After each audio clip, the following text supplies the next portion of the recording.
Why is the ICC prosecuting a former president of a sovereign nation? The ICC has issued a warrant of arrest against Mr. Duterte. First, it was classified secret, then it was made public. The suspect was surrendered to the ICC.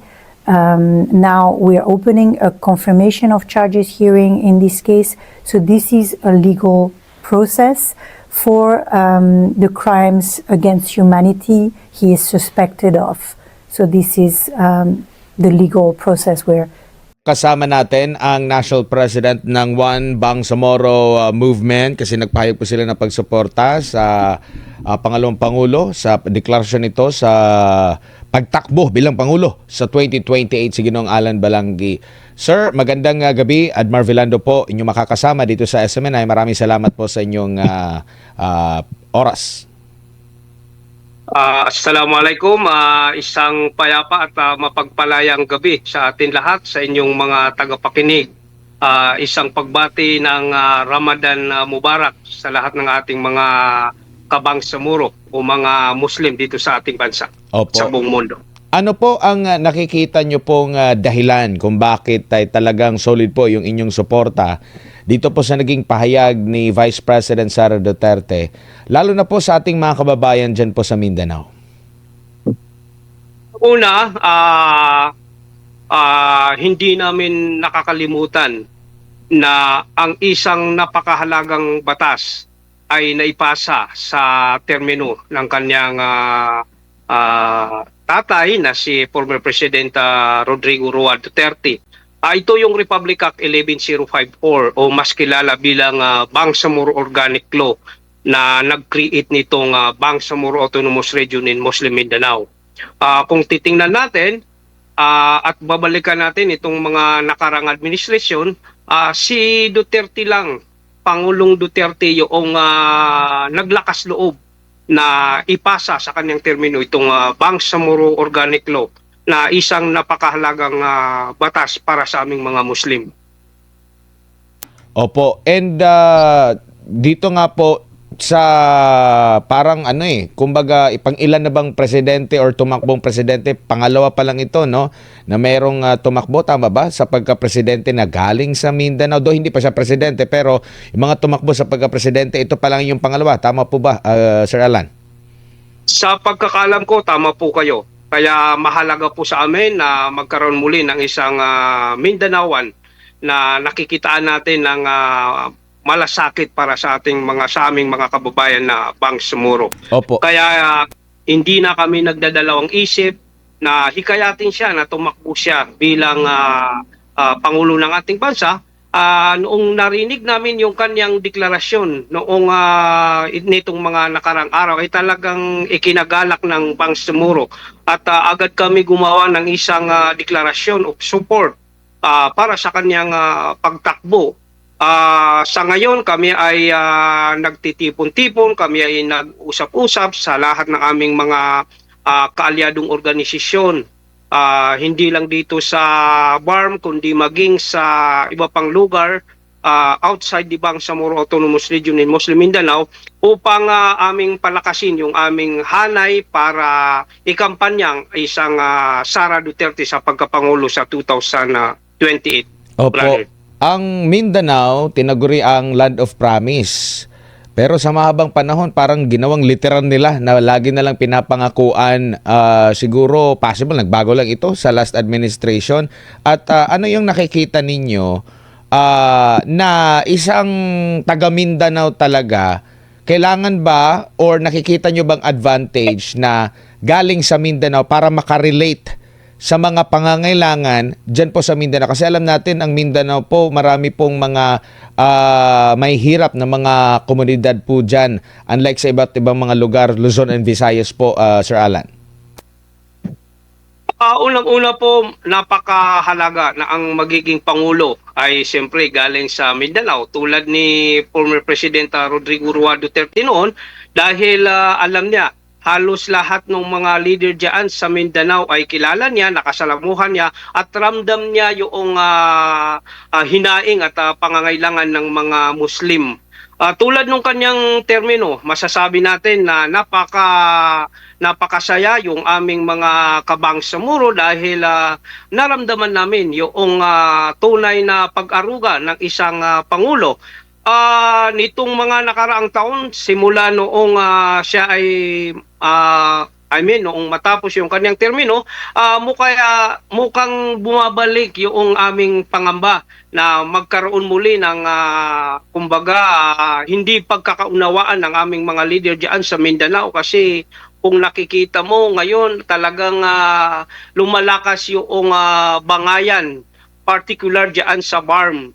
Kung ating babalikan, may mga nangyayari nitong mga nakaraang buwan, mga nakaraang linggo na may mga pagsasampa pa sa Korte Suprema, kinu-question yung pagtalaga di umano ng Bangsamoro Transition Authority.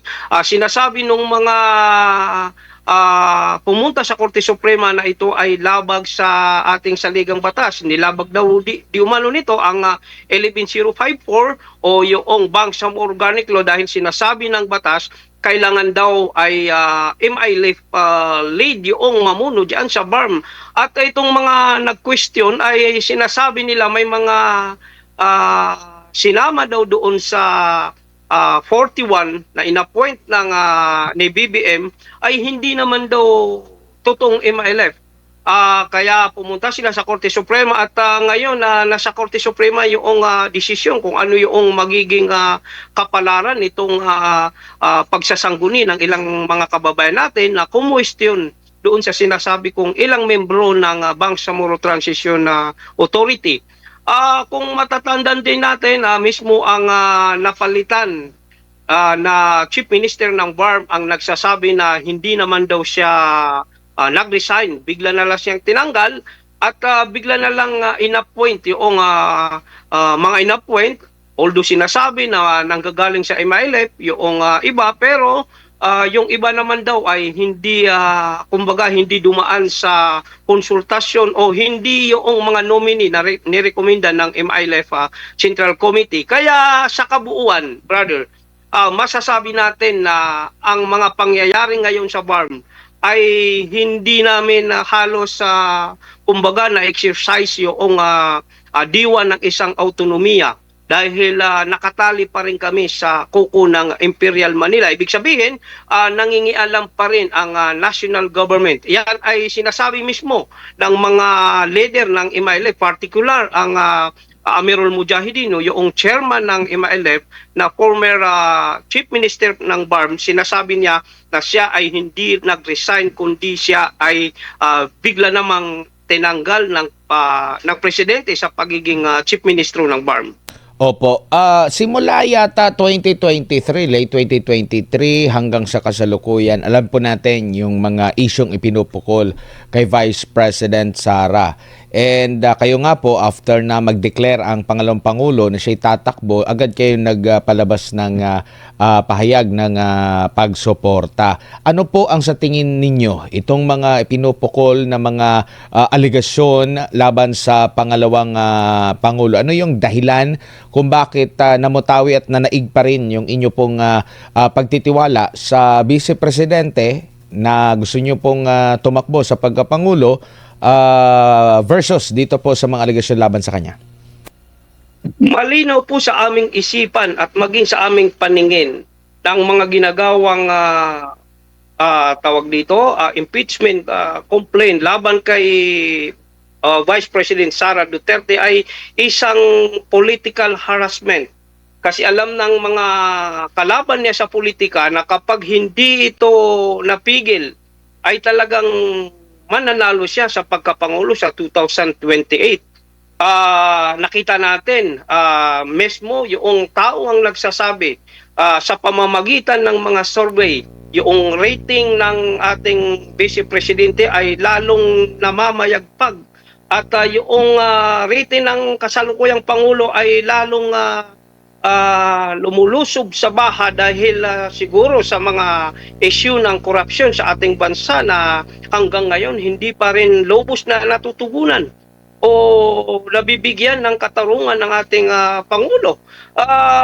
Kami ay hindi naniniwala sa aming hanay sa One Bangsamoro Movement ay hindi naniniwala doon sa mga ipinupukol sa kanya ng mga issue di umano ng corruption. Dahil kung titingnan, napakaliit lamang ito kumpara doon sa billion o umabot pa ng trillion na kinulimbat ng ilang nating mga politiko sa nasyonal, mga congressman at mga senador. At nakakalungkot isipin na mismo ang Pangulo nangako na may makukulong bago magpasko. Natapos na yung Pasko, natapos pa yung Valentine's Day, ngayon Ramadan, wala pa tayong nakikitang nakukulong na sinasabing big fish na politiko ng ating bansa o nakaupong congressman o nakaupong senador. Dahil malinaw sa ating lahat na talagang may mga involved dyan na malalaking tao, malalaking political leader dito sa ating lipunan.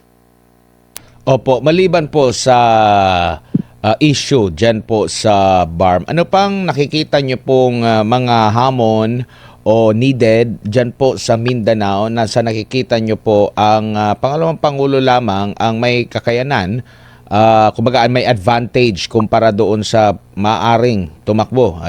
For sure, naririnig nyo po yung ibang mga pangalan, no, do hindi pa sila nagpapahayag. Pero ano sa tingin nyo po ang mga pangangailangan pa dyan sa Mindanao maliban sa issue dyan sa BARM na mahalagang matutukan ng susunod na leader ng bansa? Napakalaking halaga na isang taga Mindanao, lalo na isang Duterte ang maging pangulo sa ating bansa. Una, para may pagpatuloy yung mga proyektong nasimulan ng kanyang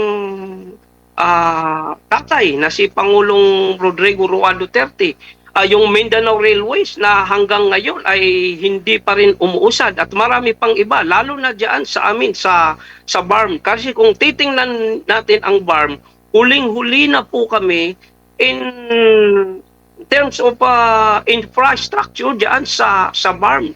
Kasi talagang kaumpisa pa lang ng BARM, kung ating babalikan, kung ating titingnan, brother, ay nasa transition pa ang Bangsamoro Autonomous Region in Muslim Mindanao. Ngayon nakikita natin na hanggang ngayon hindi pa rin malinaw sa amin kung ano ang tatahakin ng BARM. Kung magkakaroon ba kami ng eleksyon dahil ilang beses na ito na-postpone. Una, na-postpone ito noong 2022 dahil nagkaroon tayo ng extension ng Bangsamoro Transition Authority.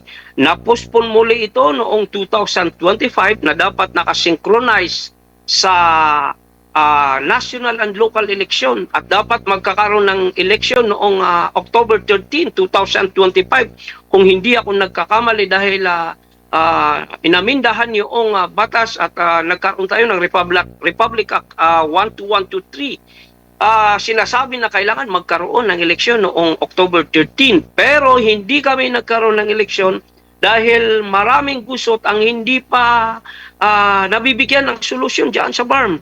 Tulad noong pagkakaroon ng districting law na kung saan nagkaroon tayo ng districting law nitong mga nakaraang buwan at inalmahan naman ito ng ilan nating mga kababayan at nagsalita mismo ang Korte Suprema. Sinasabi ng Korte Suprema ito ay labag sa batas at sinabi ng Korte Suprema ito ang masaklap.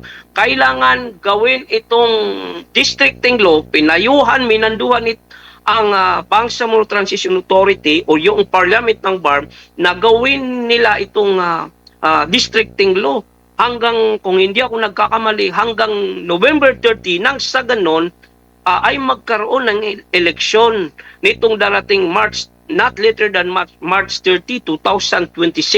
Pero hindi nagawa itong Bangsamoro districting law dahil maraming question na maaari natin sabihin pinasukan ng malawakang gerrymandering at hanggang ngayon may mga nagnanais pa rin kumwestiyon sa Korte Suprema kasi nitong mga nakaraang linggo lang tinapos yung kung hindi ako nagkakamali yung Bangsamoro Autonomy Act 77 na talagang may nagpuplanong questionin sa Korte Suprema dahil sinasabi nila di umano na halos parehas noong ginawa nitong mga nakaraang buwan na kinwestiyon sa Korte Suprema na ang Korte Suprema ay nagdesisyon na ang unconstitutional. Kaya napaka-uncertain, brother, yung aming sitwasyon diyan sa BARM. Dahil hanggang ngayon, hindi namin alam, hindi namin lubos maintindihan ano ba itong ginagawa ng national government. Tuluyan ba kaming nakatali sa kuko ng Imperial Manila? Ibig sabihin na hanggang kailan namin kumbaga makakamtan yung lubusang pagkakaroon ng autonomiya. Mayroon na kaming BARM, mayroon na kaming BUL, pero hindi pa rin kami makausad-usad dahil ang paniwala ng iilan mismo, ang MILF na nagsasabi ay nagmamando yung national government. Kaya napakalaking problema diyan sa BARM na hindi natin kumbaga hindi natin naririnig dito sa national. Kaya kami ay masayang-masaya noong marinig namin, nung malaman namin ng isang Duterte sa katauhan ni Vice President Sara Duterte ang siyang tatakbo sa pagka-pangulo dahil 100% yung aming tiwala na manunumbalik muli yung leadership ng mga Duterte na aming nakasanayan. Kumbaga, aming pinaniwala ang makakapagbigay ng katiwasayan ng pamumuhay diyan sa Mindanao at magbibigay ng ganap na kapayapaan diyan sa Bangsamoro region, brother. Opo, huli na lamang po kung kayo po ay papipiliin. Pwede rin kayong hindi magbanggit ng pangalan. Ano pong klase ang nakikita nyo pong dapat na maging katandem ng pangalawang Pangulo? Kasi maaari siyang bigyan ng trabaho din. Though, kumbaga parang spare tire lang ang Vice President, pero maaari siyang bigyan ng task ng Presidente if ever nga na manalo. Ano po sa tingin ninyo ang dapat criteria na meron ang maaring katandem ng pangalawang Pangulo para ma-make sure talaga na maganda ang pamumuno sakaling manalo, Sir Alan? Salamat sa inyong katanungan kasi kani-kanina lamang ang One Bangsa ay nag-issue ng isang statement. Kami ay nanghikayat sa pangalawang Pangulo na si Senator Robin Padilla ang kanyang piliin o i-anoint na maging katandim niya bilang pangalawang Pangulo sa 2028. Ang tanong ngayon, bakit namin napipisil si Robin Padilla? Unang-una, kung ating babalikan at ating matatandaan, noong 2022 election, si Robin Padilla ay tumakbo ng hindi napapabilang doon sa top 5 na senatorial candidate. Pero noong malapit na yung election, lalo na yung election period na, noong magkakaroon na ng butuhan, naramdaman natin, nakita natin yung buhos ng kanyang lakas hanggang sa magkaroon ng eleksyon na siya'y namayagpag sa numero 1 sa pagkasenado. Isa lang ang nakikita namin dahilan. Kung ating babalikan, ating matatandaan, si Robin Padilla ay siya lamang ang tanging senatorial candidate na ang kanyang pahunahing advokasya o plataforma di gobyerno ay yung pagkakaroon ng isang federalismo. Siya lamang yung nakitaan namin ng kahandaan na ipagpatuloy yung matagal na gusto ng former President si Rodrigo Duterte na magkaroon ng isang federal system of government sa ating bansa. Dahil kung ating titingnan, brother, ang BARM ay isang uri ng federalismo. At kung iyan ay lumaganap sa ating bansa, sa ating bayan Pilipinas, talagang uunlad ang Pilipinas. Si Robin Padilla may kakayahan bilang isang senador sa ngayon. How much more kung siya ay maging kaagapay o katulong ng ating magiging Pangulo ng Pilipinas. Kung ating